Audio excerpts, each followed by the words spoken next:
अगर हम लोगों ने प्लान नहीं किया है कि मुझे अगले साल क्लैट को क्रैक करना है, अगर ये मैंने प्लान नहीं किया तो उस गोल को मैं अचीव कैसे कर पाऊंगी? नहीं कर पाऊंगी। अब अगर संडे के दिन कोई ऐसा काम आ गया है जो बहुत ज़्यादा इंपॉर्टेंट तो नहीं है, बट हाँ ठीक है, किसी का एक छोटा सा बर्थडे है, वहाँ जाना था, तो वहाँ पर मुझे पता रहेगा मेरी प्रायोरिटी क्या है। Hello everyone, welcome to the official YouTube platform of CLAT Adda 24/7.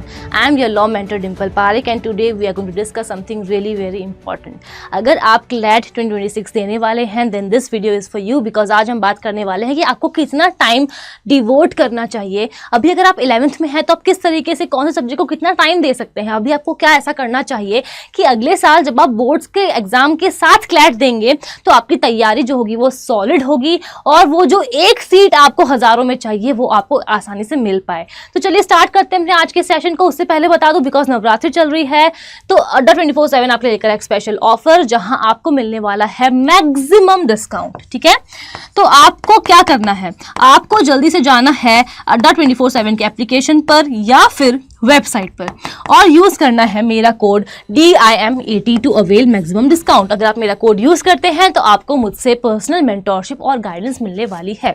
I hope that is clear. अगर वो क्लियर हो गया हो तो हम चलते हैं अपने सेशन की तरफ। तो सबसे पहले स्टार्ट करते हैं एक कोट के साथ। तो जो लेट एडविन लुई है उनका क्या कहना है, there are dreamers and there are planners, the planners make their dreams come true. यानी कि एक वो लोग होते हैं जो सपने देखते हैं, एक वो लोग होते हैं जो प्लान करते हैं, और जो लोग प्लान करते हैं, प्लान के हिसाब से चलते हैं, वही लोग अपने सपनों को पूरा कर पाते हैं। तो इसका मतलब क्या है, मॉरल ऑफ द स्टोरी ये है कि हम सभी लोगों को प्लानिंग के हिसाब से चलना चाहिए।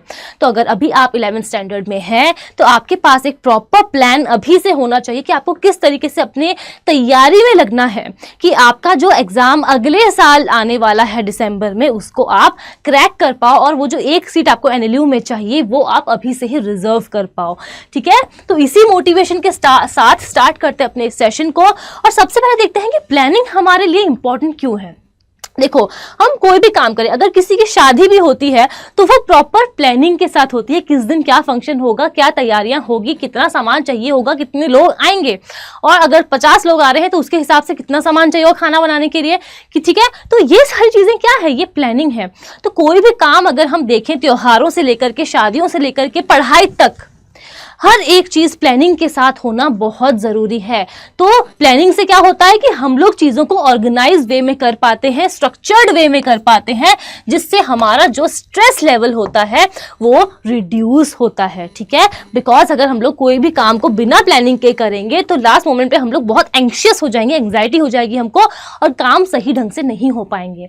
और जैसे ही काम सही ढंग से नहीं होंगे हमें एंग्जाइटी होगी। ठीक है, तो अगर हमें स्ट्रेस लेवल को रिड्यूस करना है तो प्लानिंग करना बहुत इंपॉर्टेंट है।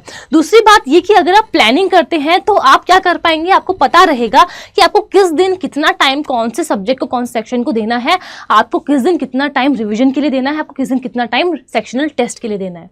ठीक है, अगर ये हो पाएगा तो आप अभी से ही टाइम मैनेजमेंट सीख जाएंगे कि आपको कितना टाइम एलोकेट करना है स्कूल स्टडीज के साथ ही टू क्रैक CLAT 2026। ठीक है, and that is the reason why planning is very important. Plus अगर हमें कोई भी गोल कभी भी अचीव करना होता है तो प्लान करना बहुत इंपॉर्टेंट होता है हमारे लिए, बिकॉज अगर हम प्लान नहीं करेंगे तो उस गोल को अचीव कैसे करेंगे। ठीक है, अगर हम लोगों ने प्लान नहीं किया है कि मुझे अगले साल CLAT को क्रैक करना है, अगर ये मैंने प्लान नहीं किया तो उस गोल को मैं अचीव कैसे कर पाऊंगी, नहीं कर पाऊंगी। And that is the reason why planning is very important. फिर बात आती है अगर प्लानिंग की, तो देखो सबसे इंपॉर्टेंट बात ये होता है कि एक कंसिस्टेंसी आती है। ठीक है, अगर आपने कुछ भी प्लान नहीं किया होगा तो आप कैसे भी चलते ही जाओगे, चलते ही जाओगे, चलते ही जाओगे।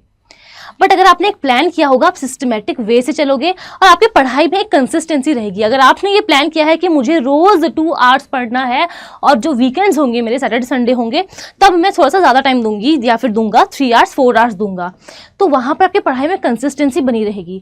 अगर आपने अभी से प्लान ही नहीं किया कि आपको CLAT देना है, अगर आपने अभी से प्लान ही नहीं किया आपको कितना टाइम देना है, तो किसी दिन आप पढ़ाई करोगे, किसी दिन नहीं करोगे, किसी दिन सिर्फ हाफ एन आवर पढ़ाई किया, किसी दिन सिर्फ 1 आवर ही पढ़ाई की, और क्या इससे आप CLAT को क्रैक कर पाओगे? My answer is no. Because competition अब बहुत ज़्यादा बढ़ चुका है, ठीक है। तो यही सब बातें हैं जिसकी वजह से प्लानिंग हमारे लिए इंपॉर्टेंट हो जाती है। प्लस अगर हम लोग प्लानिंग करते हैं तो हम चीज़ों को प्रायोरिटाइज कर पाते हैं। अगर मैंने सोचा है कि संडे के दिन मुझे 4 घंटे बैठ करके सिर्फ और सिर्फ पहले रिविजन करना है और फिर सेक्शनल टेस्ट लगाना है हर एक सेक्शंस के। अब अगर संडे के दिन कोई ऐसा काम आ गया है जो बहुत ज़्यादा इंपॉर्टेंट तो नहीं है, बट हाँ ठीक है, किसी का एक छोटा सा बर्थडे है, वहाँ जाना था, तो वहाँ पर मुझे पता रहेगा मेरी प्रायोरिटी क्या है। जी हाँ, अगर आप 11th में भी हैं तो भी आपको अपनी प्रायोरिटीज़ को राइट सेट करना होगा, तभी ये एग्ज़ाम क्रैक हो पाएगा, ठीक है। जो ये बर्थडे पार्टीज़ हैं, शादियां हैं, ये सब आती रहेगी। आपको क्या करना है, प्लान बनाना है, उस पर स्टिक करना है, उस पर फोकस करना है, अपने गोल को अचीव करना है, दैट इज़ इट, ठीक है। So that is the reason why planning is important. अब आप प्लान किस तरीके से करेंगे, तो सबसे पहले आपको ये डिफाइन करना है कि आपको एक्चुअली में क्या अचीव करना है अपने स्टडी प्लान के थ्रू। तो फर्स्ट ऑफ ऑल आप क्या डिफाइन करेंगे कि आपको क्लैट क्रैक करना है। अगर ये डिफाइन हो गया है तो बाकी सारी जो चीजें हैं वो आसानी से हो जाएगी। आप जब प्लानिंग करेंगे तो आप इवेल्युएट करेंगे कि जो 5 सेक्शंस है उसमें से सबसे अच्छा आपका पॉइंट क्या है, सबसे स्ट्रेंथ क्या है आपकी, और सबसे वीकनेस क्या है, ठीक है। कौन सा सेक्शन आपका सबसे अच्छा है, कौन सा आपका अभी भी वीक पॉइंट है।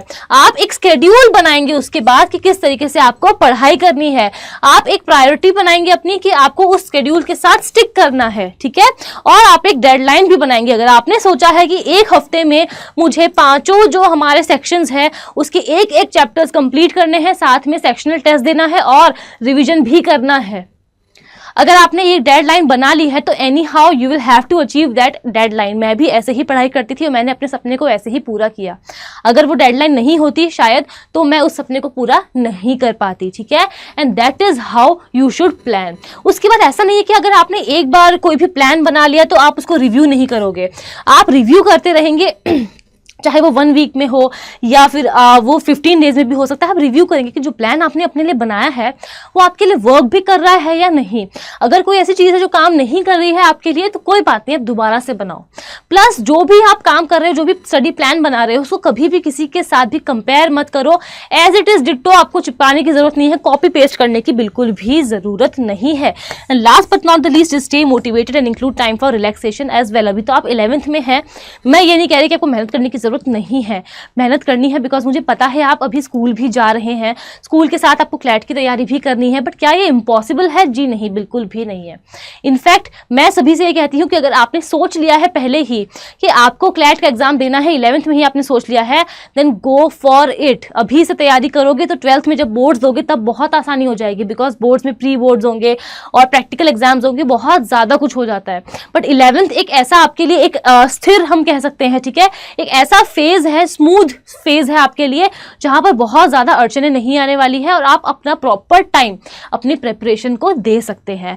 तो अब हम समझ चुके हैं कि प्लानिंग क्यों हमारे लिए इंपॉर्टेंट है और किस तरीके से हमें प्लान करना है।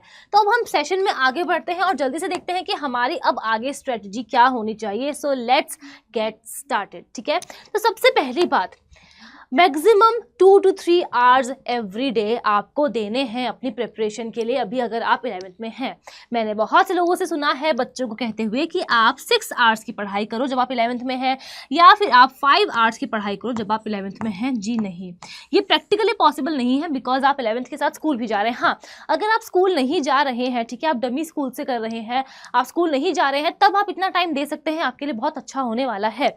लेकिन अगर आप स्कूल भी जा रहे हैं तो आपको स्कूल में भी अच्छे मार्क्स लेकर के आने होंगे। तो उसके साथ साथ अगर आप 2 to 3 आवर्स रोज मैक्सिमम देते हैं तो that is more than sufficient. हाँ, आप ये कर सकते हैं कि जो आपके वीक डेज होंगे, Monday, Tuesday, Wednesday, Thursday, Friday, उसमें आप 2 से 3 घंटे दो, और फिर सैटरडे, संडे को आप उसको थोड़ा सा एक्सटेंड कर सकते हो, 4 आवर्स तक आप उसको लेकर जा सकते हो। तो इंक्लूडिंग न्यूज़पेपर रीडिंग, आपको रोज क्या करना है, 2 to 3 आवर्स अपनी क्लैट की प्रिपरेशन को देना है। अगर आप क्लैट 2026 देने वाले हैं तो, यानी कि अभी अगर आप 11th स्टैंडर्ड में हैं तो, ठीक है। ये जो मैं बता रही हूँ वो मैं 12th स्टैंडर्ड के स्टूडेंट्स के लिए नहीं बता रही हूँ। I hope that is clear. Now the next thing is work on bringing conceptual clarity, ठीक है। मैंने बहुत से लोगों को बोलते हुए सुना है कि आप अभी से मॉक टेस्ट दो। नहीं, आपको अभी क्या करना है, मॉक टेस्ट पे ध्यान नहीं देना है, अभी आपको कॉन्सेप्ट्स को क्लियर करना है। जैसे ही आप कॉन्सेप्ट्स को क्लियर कर लेंगे, 12th में आपको बोर्ड्स की प्रिपरेशन के साथ कोई भी मुश्किल नहीं आएगी, बिकॉज जब आप 12th में बोर्ड्स का एग्जाम दे रहे होंगे उसके साथ आपके कॉन्सेप्ट्स ऑलरेडी क्लियर होंगे, तो आपको उस वक्त सिर्फ और सिर्फ रिविजन एंड प्रैक्टिस करने की ज़रूरत पड़ने वाली है। तो अभी अगर आप 11th में हैं तो सबसे पहला काम जो आपको करना है वो क्या करना है, आपको कॉन्सेप्ट्स को क्लियर करना है। अगर आपको पता है कि आपको 10th स्टैंडर्ड तक की मैथ्स आनी चाहिए क्वांट में, तो आपको क्या करना है, आप उसको क्लियर कर लो। बहुत सारी बुक्स आती है प्रैक्टिस करने के लिए, वहाँ से आप प्रैक्टिस कर सकते हो। अगर आपको पता है कि 10th स्टैंडर्ड तक की जो कॉन्स्टिट्यूशन ऑफ इंडिया है उसका जो लेवल है उसके बारे में आपको पता होना चाहिए। आपको पता होना चाहिए कि डीपीएसपी क्या होते हैं, आपको पता होना चाहिए फंडामेंटल ड्यूटीज़ क्या होते हैं, आपको पता होना चाहिए फंडामेंटल राइट्स क्या होते हैं, ठीक है, आपको पता होना चाहिए ये सारी बातों के बारे में, आपको पता होना चाहिए कि रिट्स क्या होते हैं। तो अगर कोई चीज़ आपके हाथ में है जाननी तो आप उसे जानो। मुझे पता है क्रिमिनल लॉ हम लोग नहीं पढ़ते हैं 10th स्टैंडर्ड तक, बट कॉन्स्टिट्यूशन तो पढ़ते हैं, और कॉन्स्टिट्यूशन एक बहुत ही इंपॉर्टेंट पार्ट है लीगल रीजनिंग का। तो जिन भी बातों को आप अभी से, अगर आप कोई बैच ज्वाइन कर लेते हो तो बहुत अच्छी बात है, बिकॉज वहाँ आपको सब कुछ अभी से ही सिखाया जाएगा। लेकिन अगर आप खुद से भी पढ़ रहे हैं तो कोशिश करें कि जिन बातों का आपको जानना ज़रूरी है 10th स्टैंडर्ड तक, जहाँ तक क्लैरिटी होना ज़रूरी है, आप एटलीस्ट उन्हें क्लियर रखें, ठीक है। बहुत सारी YouTube वीडियोस अवेलेबल हैं, हमने भी बहुत सारी YouTube वीडियोस बनाई हैं, आप जाइए, प्लेलिस्ट बनी हुई है, वहाँ से पढ़ना स्टार्ट कीजिए, लेकिन अपने कॉन्सेप्ट्स को अभी से क्लियर करना शुरू करिए, ये आपके लिए बहुत इंपॉर्टेंट है। Then the next thing is inculcate the habit of reading newspaper and doing newspaper analysis. बहुत ज़्यादा ज़रूरी है। बच्चों को ये लगता है कि क्योंकि अभी मैं 11th स्टैंडर्ड में हूँ तो न्यूज़पेपर पढ़ के क्या करूँगा या क्या करूँगी, जब मैं 12th स्टैंडर्ड में आऊँगा तभी मुझे करंट अफेयर्स की ज़रूरत पड़ेगी। तो एक काम करता हूं, मैं अगले साल से न्यूज़पेपर पढ़ूंगा, अभी तो मैं नॉर्मल जो मोबाइल पे ऐप्स वगैरह होते हैं वहीं से पढ़ लूंगा। लेकिन नहीं, अगर आप न्यूज़पेपर पढ़ते हैं तो उससे क्या फ़ायदा होने वाला है, आपकी रीडिंग स्पीड अच्छी होती है, आपकी रीडिंग स्पीड जो है वो इंक्रीज़ होती है, ठीक है, आपकी जो वोकैबुलरी है वो अच्छी होती है, आपकी जो एनालिटिकल स्किल है वो अच्छी होती है। तो आपको क्या करना है, आपको सिर्फ और सिर्फ न्यूज़पेपर पढ़ना है, और अभी से अगर आदत डाल लेंगे तो 12th में आकर के आपको कोई इशू नहीं आने वाला है। तो अभी से कोशिश करिए कि सुबह उठ करके न्यूज़पेपर पढ़ेंगे। अगर आपके दिमाग में सवाल है कि कौन से न्यूज़पेपर पढ़ने हैं, तो आप द हिंदू पढ़ सकते हैं या फिर आप द इंडियन एक्सप्रेस को पढ़ सकते हैं, ठीक है। और आप ये कोशिश करिए कि जब भी आप न्यूज़पेपर पढ़ते हैं उसमें जो एडिटोरियल पार्ट होता है उसे ज़रूर पढ़िए, ठीक है। जो एडिटोरियल पार्ट होता है उससे आपकी जो क्रिटिकल एनालिसिस है, रीडिंग कॉम्प्रिहेंशन स्किल्स है, दूसरों के व्यू पॉइंट को जानने की जो आपकी क्षमता है वो बढ़ेगी, और वो आपको क्लैट का एग्जाम क्रैक करने में बहुत ज़्यादा हेल्प करने वाली है। तो हमेशा न्यूज़पेपर पढ़ेंगे और उसे एनालाइज करेंगे। अब न्यूज़पेपर को एनालाइज कैसे करते हैं, देखो, जब हम शुरुआत में न्यूज़पेपर रीडिंग शुरू करेंगे तब हो सकता है कि हमें समझ में ना आए कि हमें क्या पढ़ना चाहिए और कौन सी न्यूज़ को हमें डिस्कार्ड करना है। बट एक बार अगर आप स्टार्ट कर देते हैं, कुछ दिनों बाद आपको अपने आप पता चल जाएगा कि क्लैट पॉइंट ऑफ व्यू से कौन सी न्यूज़ आपके लिए इंपॉर्टेंट है जो आपको पढ़नी है, कौन सी वो न्यूज़ है जो आपको नहीं पढ़नी है। प्लस मैं एक बात हमेशा सभी बच्चों से कहती हूँ, जब भी आप न्यूज़पेपर रीडिंग करेंगे ये आदत डाल लीजिए कि रोज़ 10 to 15 आपको नए वर्ड्स वहाँ पर मिलने वाले हैं।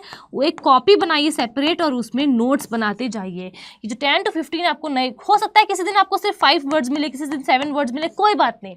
जितने भी नए अच्छे वर्ड्स मिल रहे हैं, आपको लगता है कि उससे वो वर्ड, उस वर्ड के बारे में आपको कभी पता नहीं था, बट हाँ भारी भरकम अच्छा वर्ड है, ठीक है, अच्छे तरीके से उसको यूज़ किया गया है, आप भी उसको यूज़ कर सकते हो कभी इन फ्यूचर सेंटेंस फ्रेम करने में। तो आप ज़रूर से उसे लिखिए, नई कॉपी बनाइए। उससे क्या होगा, आपकी एक वोकैबुलरी कैप्सूल अपनी खुद की तैयार हो जाएगी अगले साल जब आप क्लैट देने जाएंगे तब, ठीक है। तो आपको क्या करना है, आपको अपने कॉन्सेप्ट्स को क्लियर करना है। सबसे पहली बात तो यही है, आपको 2 से 3 घंटे बिल्कुल अपनी पढ़ाई को देना है, और आपको न्यूज़पेपर रीडिंग की जो हैबिट है उसे इनकलकेट ज़रूर से करना है। ठीक है। I hope that is clear till here.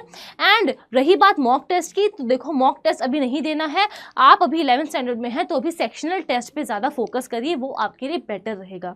बाकी अगर आपको कोई भी डाउट है, आपको मेंटोरशिप चाहिए, मुझसे गाइडेंस चाहिए, आप बैचेस में एनरोल करना चाहते हैं, मुझसे पढ़ना चाहते हैं, या फिर मुझसे नॉर्मली कम्युनिकेट करना चाहते हैं कि मैम किस तरीके से अपनी पढ़ाई करूँ, मुझे कुछ समझ में नहीं आ रहा है, तो ये मेरी मेल आईडी है dimple.parik@247.com। आप यहाँ पर मुझे कभी भी बेझिझक मेल ड्रॉप कर सकते हैं। दिस इज माई कोड, आप मेरा कोड यूज करके मुझसे गाइडेंस ले सकते हैं, पा सकते हैं। ठीक है।